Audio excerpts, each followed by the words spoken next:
Museo de Arte Contemporáneo de Barcelona. Luis Gordillo, Sevilla, 1934, se enfrenta al reto de montar una gran exposición retrospectiva de su obra, a la obligación de repensar más de 40 años de una pintura siempre en proceso. Tras la exposición, Luis Gordillo, siempre valiente, se enfrenta a otro reto: esforzarse en categorizar en palabras delante de una cámara su evolución creativa en particular y la de la pintura en general. Este es el resultado.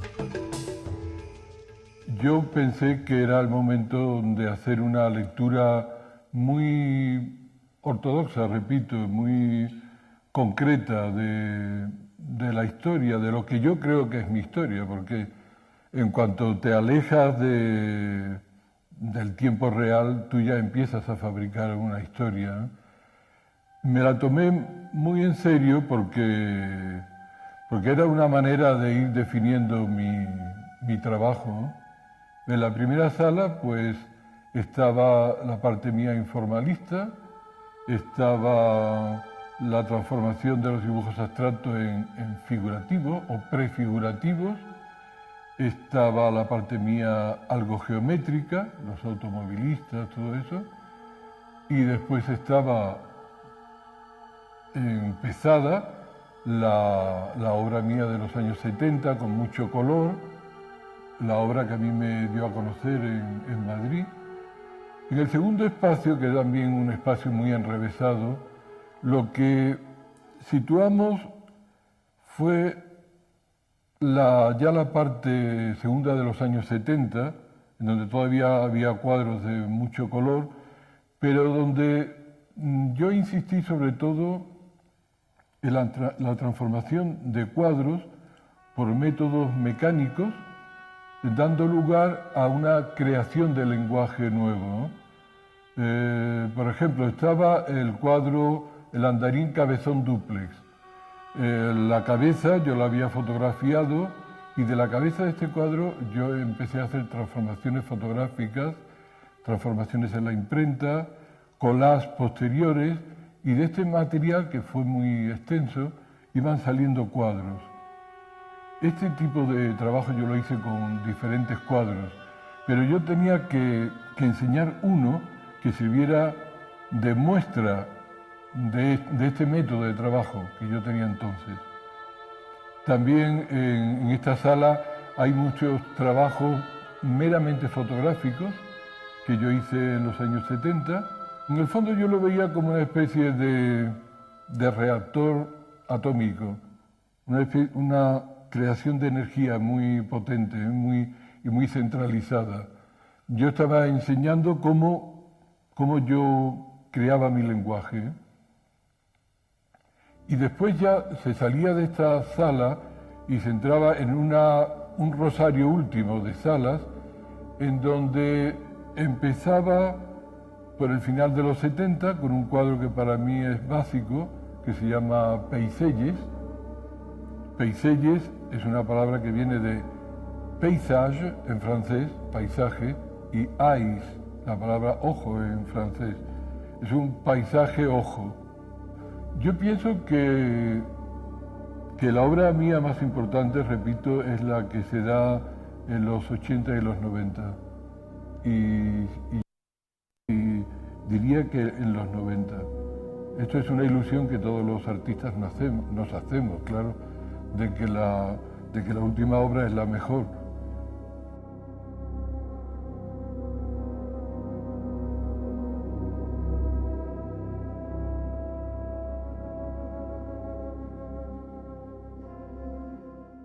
Yo recuerdo el informalismo como algo amoroso, algo erótico.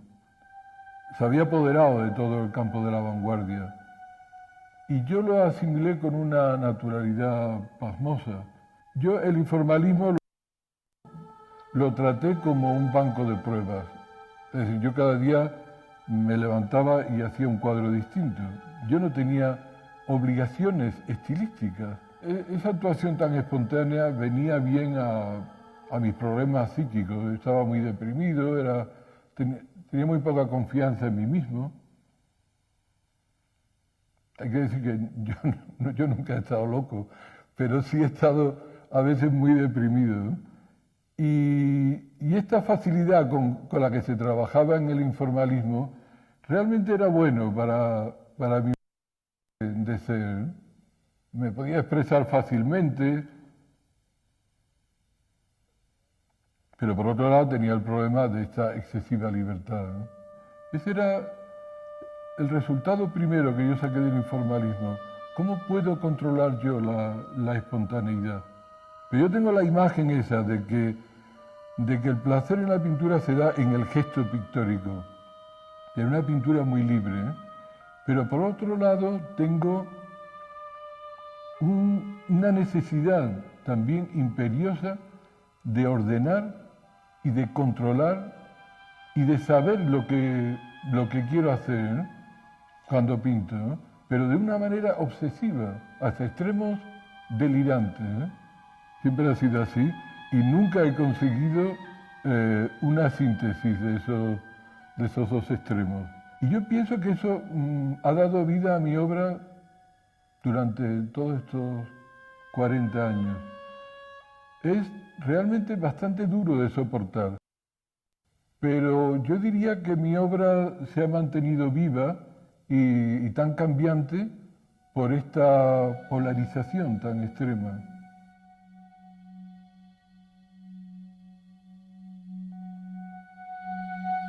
Lo que pasa es que yo en aquella época, como decías en la pregunta, yo tenía una personalidad realmente muy neurótica y un día me sentía pintor, al día siguiente no lo era, estaba meses sin trabajar.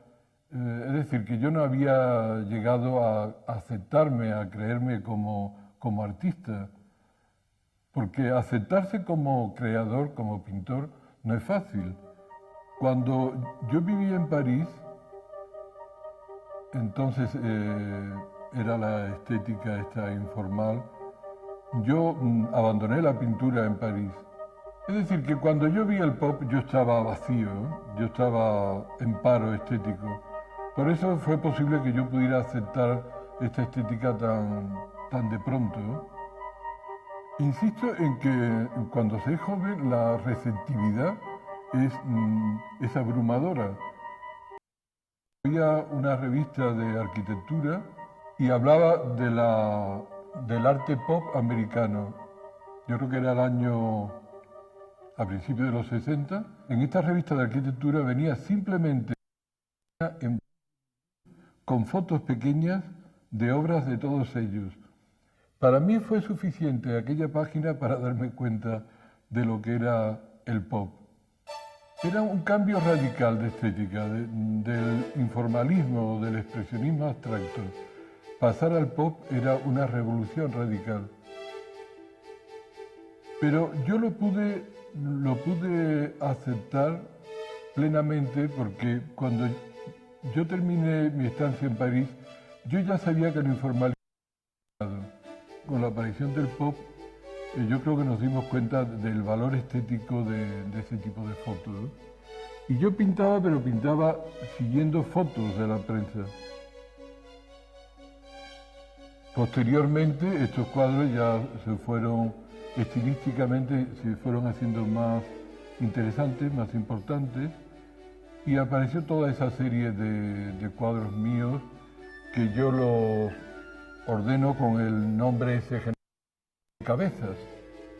Todos los temas eran cabezas que se fueron haciendo cada vez más grandes y ocuparon todo el espacio del cuadro, ¿no? Y se hicieron cada vez más pop. Yo cuando se habla del pop en España soy muy escéptico porque el pop apareció en Estados Unidos porque la sociedad americana había llegado a unos niveles de altísimos en donde esa estética era muy pertinente, ¿eh? El valor de la publicidad era enorme, ¿eh? Y el nivel de consumo era ya muy grande, ¿eh? En cambio en España estábamos saliendo del subdesarrollo, del tercer mundo, ¿eh? Yo no creo en un pop real en España.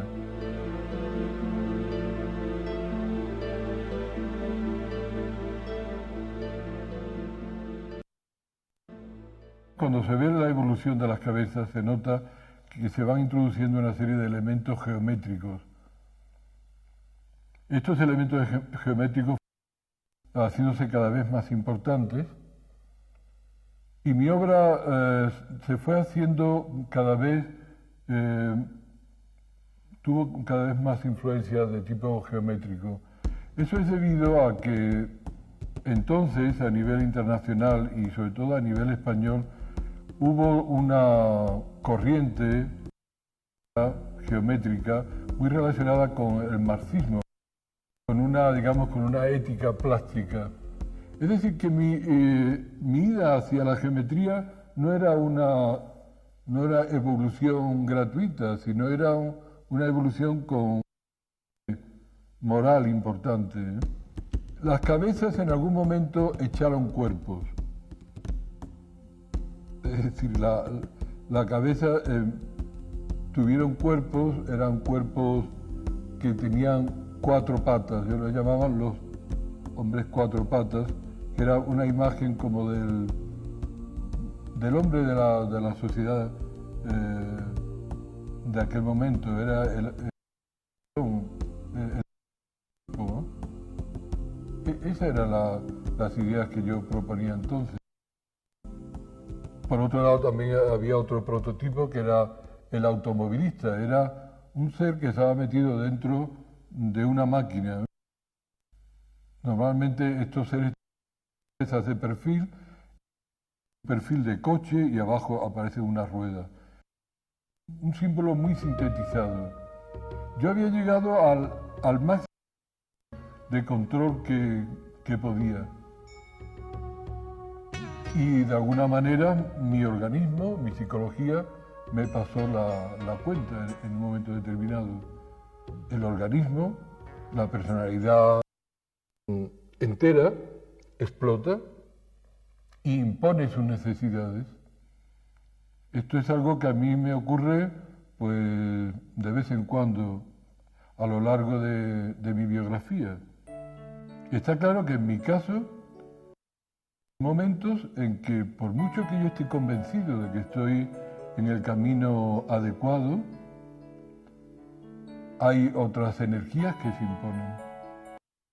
Normalmente este cambio se da no en momentos de cansancio, en momentos de desilusión, sino en momentos en que he llegado a hacer una pintura que a mí me convence. La base de mi obra, el que mi obra siga viva, precisamente en esto. Es curioso. En cada explosión la obra se renueva, pero evidentemente con un coste muy alto, ¿no? Muy importante, porque en todo momento la obra no es algo que me ampara a mí, que me da facilidades.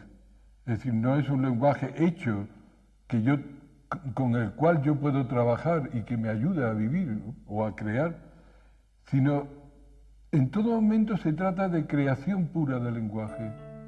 Al final de esta serie de automovilistas, es decir, de la máxima radicalización que yo podía a nivel de control geométrico, pues hay una de estas explosiones y yo dejo de pintar.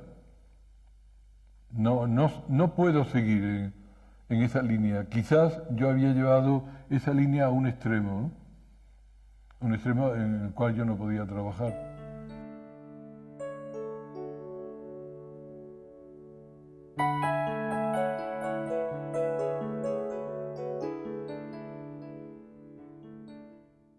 Y yo simplemente pienso que mi pintura ha terminado de nuevo.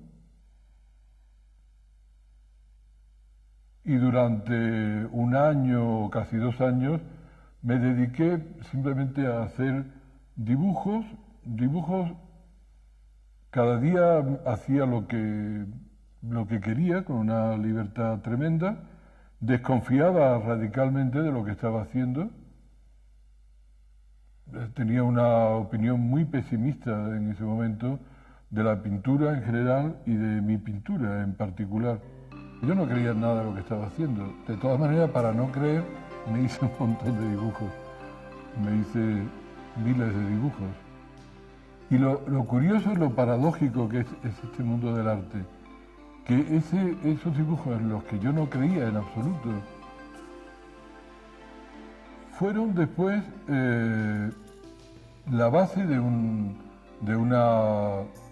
movimiento pictórico que hubo en Madrid y que después se propagó a toda España, que fue toda la nueva figuración que se dio en Madrid, y yo fui el primer sorprendido.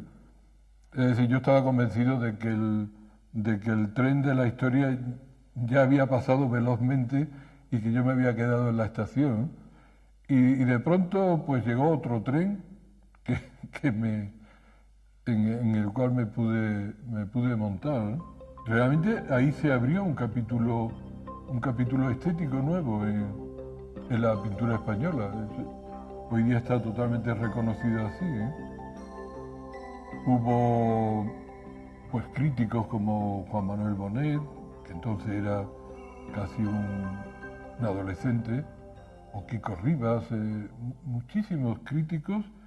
Todo este grupo de pintores, Carlos Alcolea, Carlos Franco, Guillermo Pérez Villalta, Chema Cobo, todo ese grupo de artistas, les interesó muchísimo ese trabajo mío.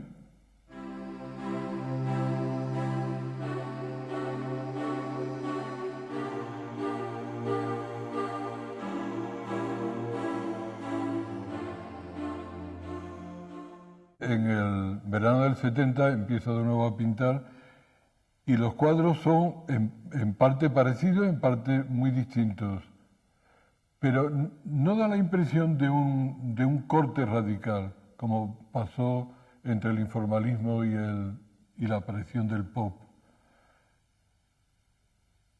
Lo que sí cambia mucho es el color, es un color muy fuerte, muy radical. El acrílico tiende a producir unos colores frutales, como de decoración de interiores, algo de ese tipo. Y era una estética que yo empleaba voluntariamente. El color yo pretendía que fuera muy hiriente, pero que por otro lado reflejara esa sociedad de consumo, ¿no? La sensación de confort, los interiores de una vivienda normal. Pero lo curioso es que lo que a mí más me hacía en estos años, estoy hablando de la primera mitad de los 70, es una obsesión que yo tenía por la profundidad, que la sigo teniendo hoy día. Es decir, yo quería como agujerear el lienzo. Yo creo que yo siempre busco algún tema plástico en el que yo pueda sufrir adecuadamente. Son como trampas que yo me pongo a mí mismo. Si sobre una mancha roja yo arrojo un punto verde, el punto verde parece que agujerea el rojo. Esto sería la explicación radical de lo que yo pretendía hacer. Yo pretendía que los colores rajaran a los colores y que se produjese una actividad tremenda, pero una actividad en vertical, en profundidad. El color vertical es un color que subvierte el color. Es como un terremoto. En los 90, esa obsesión por la profundidad es básica. Y ahora mucho más radical, porque ya no hay una historia figurativa, ¿no? Los cuadros son abstractos. Y esa obsesión mía por profundizar el espacio se ha hecho todavía más importante. Es como si el espacio pictórico se tuviera que convertir en un espacio real. Los artistas que han dado el salto a las instalaciones tienen una razón de peso para explicarlo. Ellos están trabajando con el espacio real. Yo quizás quería producirlo a través de esa profundización tan radical del color, ¿no?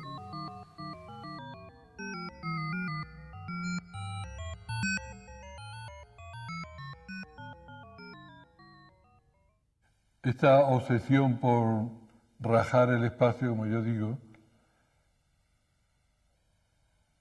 era bastante difícil. Yo pienso que era difícil porque correspondía a una obsesión mía psíquica, que no sé cuál era. Como normalmente esas obsesiones psíquicas son secretas, son desconocidas, uno no sabe en qué campo está jugando, son dolorosas y exigen un gasto tremendo. Son muy productivas a nivel creativo, pero por otro lado son duras de soportar. Y llegó un momento que realmente no lo soportaba. El trabajo era muy duro. Vuelve a repetirse el momento al que me refería anteriormente. Es decir, he llegado a una estructura plástica que soy incapaz de soportar. Entonces aparece un hallazgo que me dio la puerta, que fue como bisagra. No tuve que hacer una ruptura, sino que fue, en este momento, ya no fue una ruptura tan importante, sino fue un cambio, ¿no? Como una puerta que se abre, algo que gira, ¿no? Que ha sido, por otro lado, una constante en el resto de mi obra. Los cambios los he llevado trabajando. Es decir, ya no dejaba de pintar, las crisis las pasaba en el estudio trabajando. Las fotos que se hacían a los pintores de los cuadros para los catálogos eran en blanco y negro. Claro, el cambio de galería, al ser una galería buena, tenía buenos fotógrafos. Yo por primera vez vi una reproducción de un cuadro mío en un cliché de 9×12. La reproducción fotográfica me dejó realmente patidifuso, ¿no? Era una foto de una precisión y de una belleza enorme.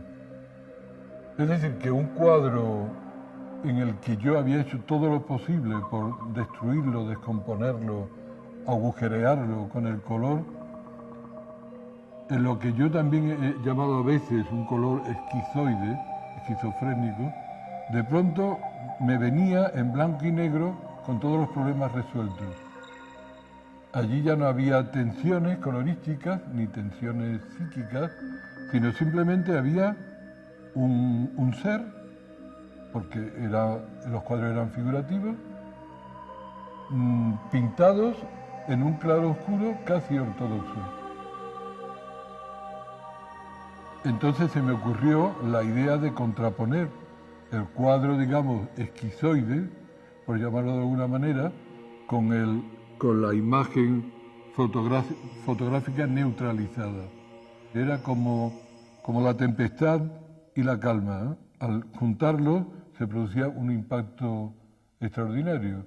Y yo lo llevé a la práctica, al lado del cuadro que había sido objeto de la foto.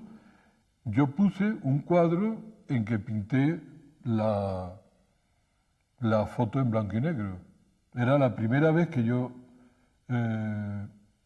empleaba esta técnica, una técnica de neutralización a través de la tecnología. Y es lo que yo llamé el dúplex.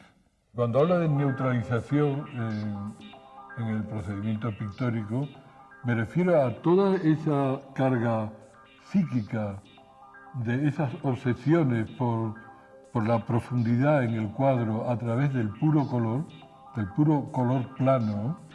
Hagamos arte tecnológico, arte frío, arte que podamos dominar desde fuera, que no tengamos que descender a las profundidades psíquicas para hacer una obra de arte. Eso es lo que yo entonces me planteaba. Yo lo que quería era huir de esa problemática, que llegó un momento en que fue realmente muy dura de soportar. Entonces yo conseguí estos procedimientos que yo llamaba horizontales, es decir, transformar todos los colores por procedimientos mecánicos, que las máquinas me dieran otra gama de color, que me la dieran de una manera mecánica, espontánea, y que yo solamente tuviera que elegir. Es una manera de trabajar radicalmente distinta. Es como pasar del romanticismo a Warhol. Warhol quiere trabajar como una máquina. Él lo dice en su famoso libro, Mi filosofía de la A a la Z o algo así. Él dice que quiere ser una máquina y que quiere trabajar como una máquina. Y él no habla para nada de estos procesos románticos de auscultación del yo. La obra de Warhol se ha ido agigantando de tal manera que hoy hay muchos críticos que piensan que el arte contemporáneo empieza en Warhol y no tanto en Marcel Duchamp como dicen otros. Y es la aceptación fría de la realidad como objeto estético. Es lo que ha hecho importante la obra de Warhol. Yo supongo que a la larga no es cierto, porque cualquier proceso creativo, artístico, se haga por los procedimientos que se haga, si uno coloca ahí parte de su paquete de ansiedades personales, y todos los tenemos, evidentemente se producirán problemas psíquicos.